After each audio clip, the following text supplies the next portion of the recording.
we have a playable game. And if you don't have the game that's going behind me now, you should go back and watch the past episode.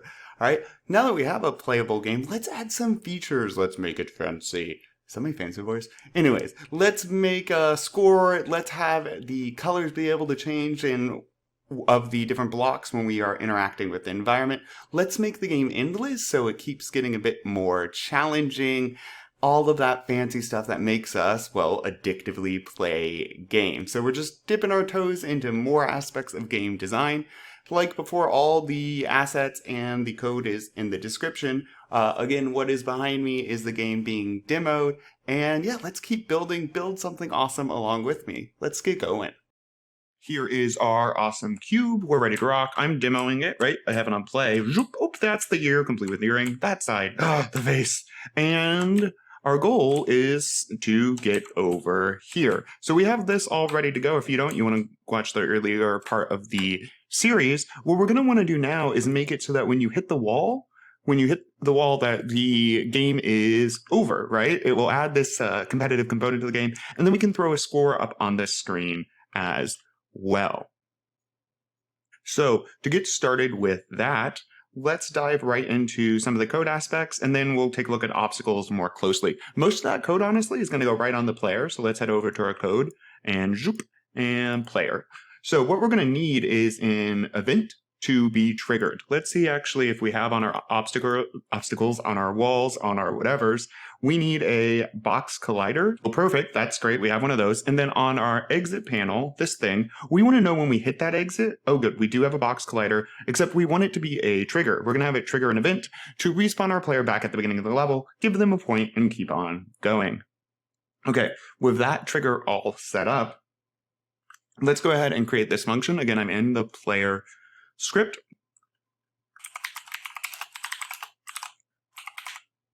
On trigger enter is what we want. Collider other. I'm just going to call this collider. It helps me remember what it is. And what we want to know is if the player collided with a wall. So what should we call a wall? Well, depending on how large you're going to build this game out, like this mini wall and stuff, I'm going to go ahead and actually tag a wall as an obstacle. So tag obstacle. And that's how we'll know if the player has hit one. So I'm going to go through each of these now and add this tag to it. If we had done this as a prefab, it would be a bit easier. However, with this many walls, it doesn't matter much.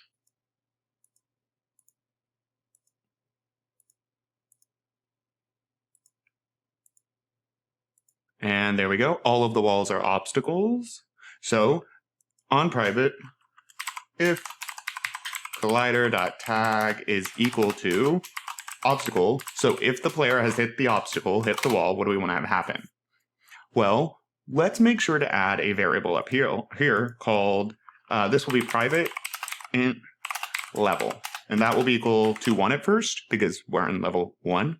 Okay. And while we're at it, let's add, I'm going to copy this, right? Control C or copy, paste, Control V to paste. I'm just being lazy. .ui. And then we need a public variable to put the level text on the screen. So public level text, I'm going to call it. And this would be text. There we are. All right. We'll deal with that in a second, but let's go ahead now and do level equals 1. So if the player hits the wall, we're going to reset that level to 1. Now, what if they get to that exit? Remember, what if they collide with that exit? Well, under this if, then I would do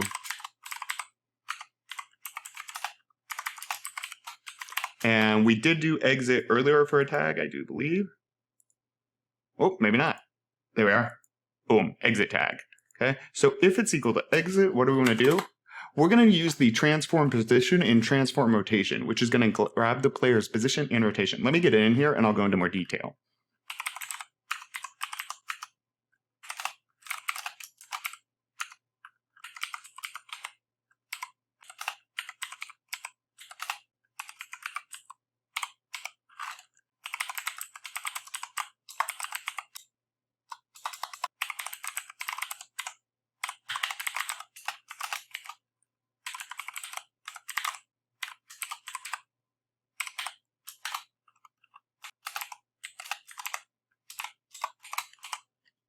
And to start us off, transform, right? That's the player's location, you could think of it as, and rotation, I guess. well, not I guess, yes. We're going to switch up the position to a new vector. And a vector is just these three coordinates, right? X, Y, and Z. F for float. We're going to talk quaternions and Euler. So rotation, all right? Transform rotation, four chunked number. You can think of this as an Euler.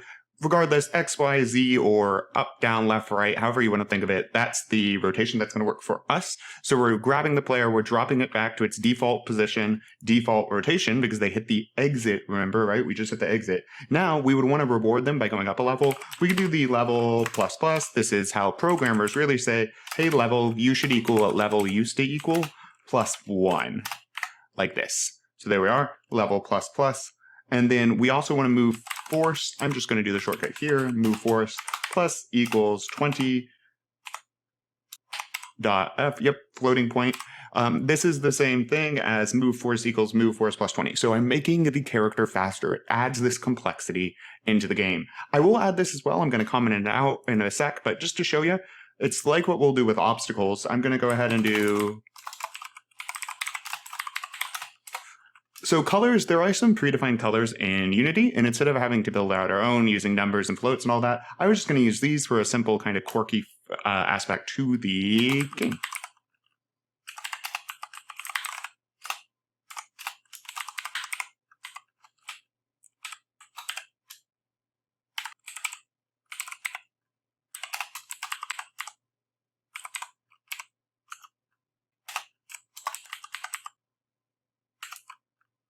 Okay, and that will be fine for me. I'm using red, green, magenta. Oh, fine, I'll add one more. You talked me into it. Yellow. Okay, and so now we have our 4 colors. And what I'm going to be doing with these, whoops, is having them randomly assigned when the player respawns.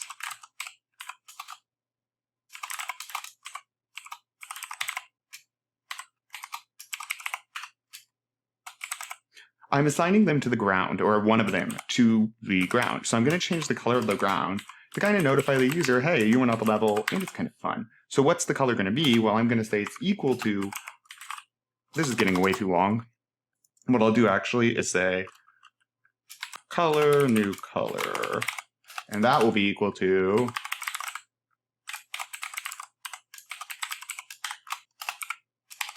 and it's 0 to 4 because it's inclusive, right? So it starts at the 0 index, or it's not inclusive, it's exclusive. It will start at the 0 index, so 0, 1, 2, 3, and it won't actually include 4, so that's perfect. And now that we have this new color generated, I can slap it down right here. Okay, and that way each time the player hits the end of the level, respawns, the floor of the level changes. And we're actually even going to do one better than that. Let's also then, we're going to need to add the level text, but let's go ahead here and make sure we update it so that the visual display of the HUD will show that they have moved up a level. There we are. So I'm grabbing that level number, stringing it, and slapping it into what will be our level text. Now, if we're adding text, it will add a canvas, which is just fine. So UI text. That's great. And doop. And they'll start on level 0. I'm going to want this to be much bigger. But before we do that, actually, let's make sure to fix up this canvas. I want the canvas to fit the screen. And so instead of doing screen space, I'm going to do screen space to camera, what camera, this guy. Doop. And that's fine. We won't need to touch that. At least we shouldn't. And scale. 1920 by 1080 is what I set my screen at. And that is going to be what we want. Now back to the text. I'm going to call this score text. Okay. And then now for how large, let's first pick out a font. Oh, right. I want to use, so I have some special fonts. They're completely free. They're public domain that I'm going to grab now. And I will link them in the description again. They're essentially public domain or Creative Commons 0. Let me see if I can find them. They should not be this difficult. Okay, so fonts, again, I'll link all this in the assets in the description. I'm going to drag and drop them here. Great, get rid of that. All right, now let's try that again. Fonts. And I want kind of a retro feel. And if I remember right, street cred? Let me try. Okay, so obviously we can't see it yet. Let's go to game view. Let's see here. I'm going to do 125, and then when overflow, overflow. Let's look from a different view here. Aha, so our text does exist. All right, so perfect. What we're going to need to do now, oh, I'm in the back somehow. Whoopah! This is better. There's our text. And I need this on overflow. Good. And level 1 is fine. Obviously, that is a bit large. Let's go ahead and zoom out and get it arranged properly now. Here we are. Boom, boom, boom. We need it up here, so let me take a look at our text. Oh, somehow I undid that. I'm going to name this score text, which I did, but anyways. All right, score text, and then let's move this. Yeah, so it's probably going to be nearly negative 800 if I want it in this corner, and then 470. Nope. We'll say.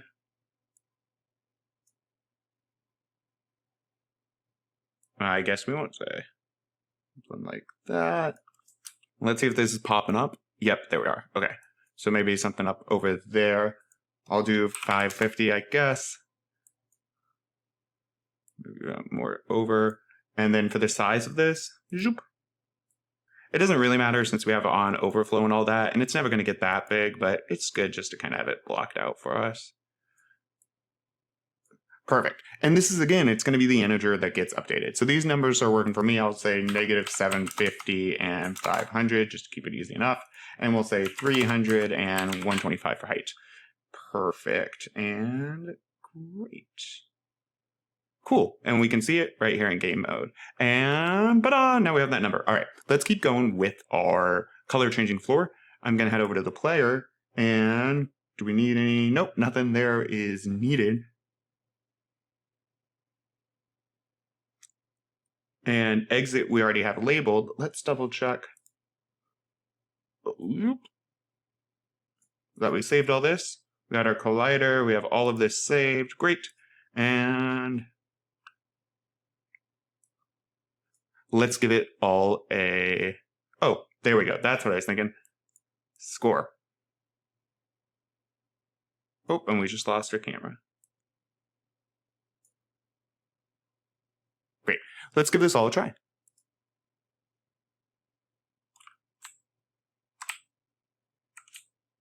So it looks like our score might be a little more down than I wanted.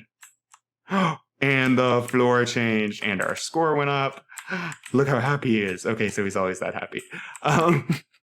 Boom. Okay, what we want to do though is have it so they lose if they hit an obstacle now. Like they can stop moving. So, that is working great. Let's go ahead and move this up a bit. Let's make sure that the game... that might be why. 16 by 9. That's looking better.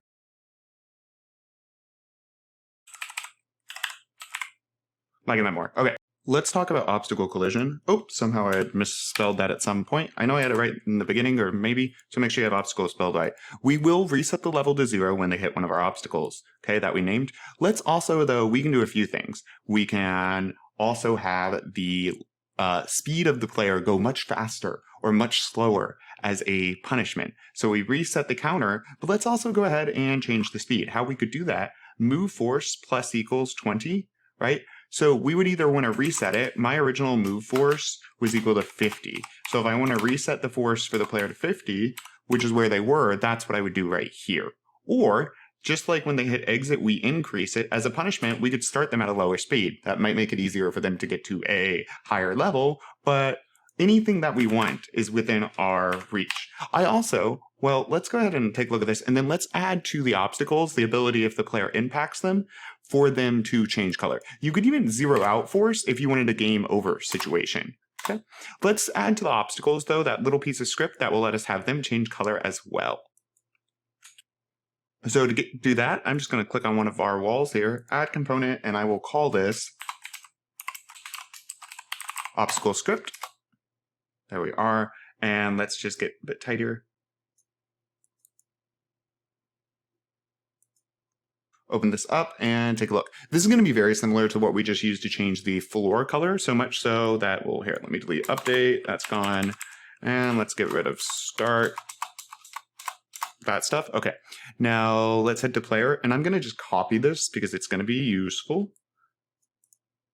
I'll take all of this, right click, do copy, Control C is faster, but this way you can see it, and then right click, paste, ground, change, obstacle color. Now, right now, we could set this up to spawn when they hit each other. We could set it up to spawn when the game starts. It is up to you.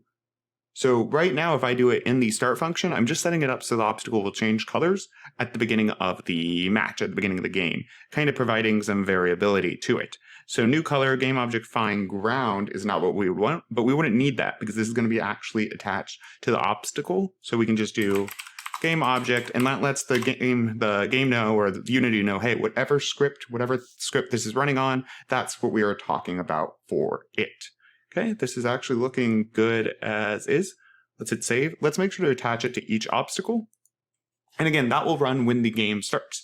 So obstacle. Ooh,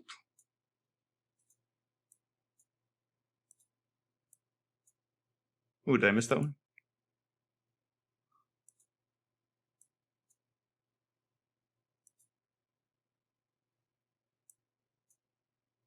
Great. And maximize on play. Let me. And it's looking good. Let's go. Look at all the walls. Ooh, I keep hitting. Okay, so I'm at 2. Ooh, interesting. So let's double check what's going on with obstacle detection. Did we...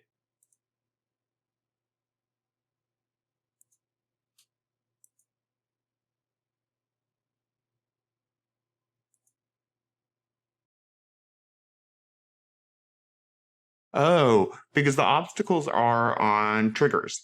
Okay, so we just want to set a collider. Easy enough.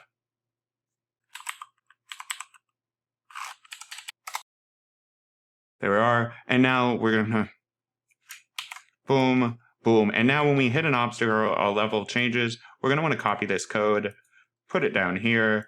We need collision, actually. I'm copying it and pasting. I'm going a bit fast, but let's get this in there. I'm ready for this to be working. So obstacle, change the level, move the force down, and pow. And if I wanted to change the obstacle upon impact, this is where I could trigger. So here's my start script. What if we did this? I'm going to do a new public void change color.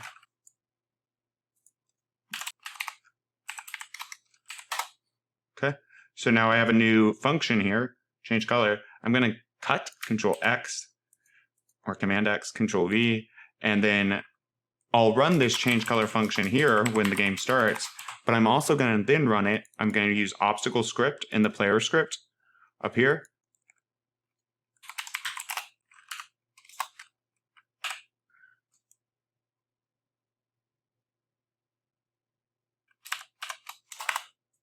I'm going to actually, rather than doing that, let's have it down here on collision enter, just like I did over there. Game object dot name is equal to player. It's probably never going to collide with anything else, well, other than the walls of other obstacles.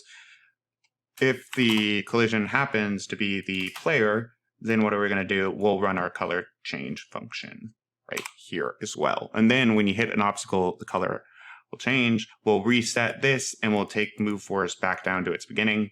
We could even respawn if we wanted. So right here where we respawn, right, on exit, add to force, I'm going to actually do this, and I can cut that. And so